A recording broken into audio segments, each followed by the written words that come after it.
What's up guys, today I'm going to show you how to do this. Prime engram sold separately.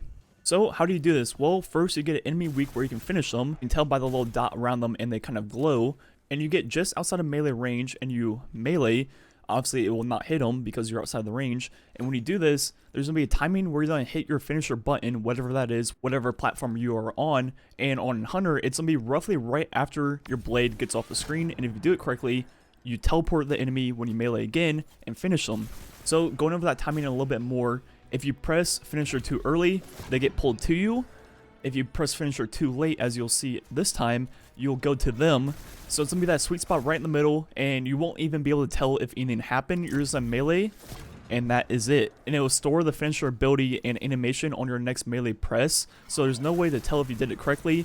It will simply just look like you're meleeing, but you're going to be pressing your finisher roughly half a second after meleeing. And once you do it a few times, you'll understand the timing, and that timing will be different based on which character you're playing, so it won't be the same on Warlock, Titan, and Hunter. One very important thing to note is the enemy has to be alive for it to work. If the enemy is dead or someone else kills it, you cannot finish them if they're already dead.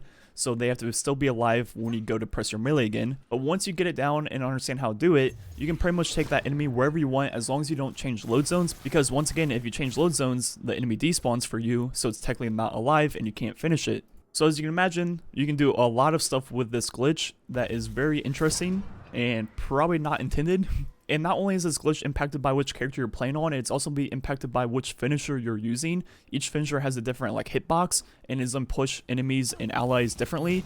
The default one on Titan is actually really good, and I recommend using that one if you don't have any of the other ones that you have to buy. Because during the animation, you literally force push things away, and as you see on this Hydra, it goes flying away when you do it, and it's pretty easy and very consistent. Which brings me to one of the things about this glitch: it's very inconsistent to actually do.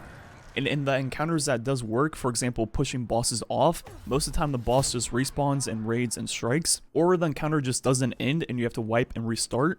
So it's not necessarily broken in terms of pushing things off the map. The only area where it kind of works pushing things off the map is the things in patrol, because they're not encounters. So if they fall off in patrol, they pretty much are dead, and then whatever you're doing is done. So where this really will come in handy is, one, impressing your friends that don't know about it. Just walking up to them and just pulling a random ogre out of thin air.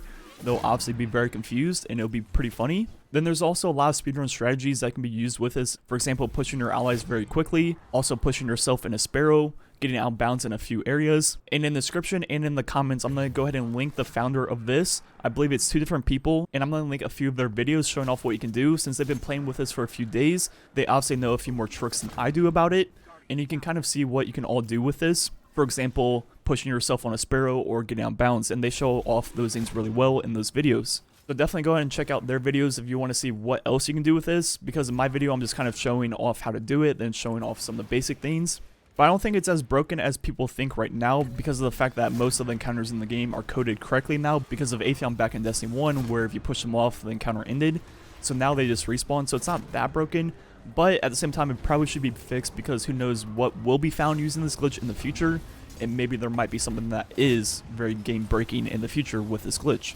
Anyways, go have fun surprising the crap out of your friends that don't know about this, or even killing them when they're not expecting it.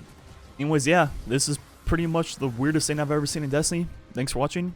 Catch you guys next time.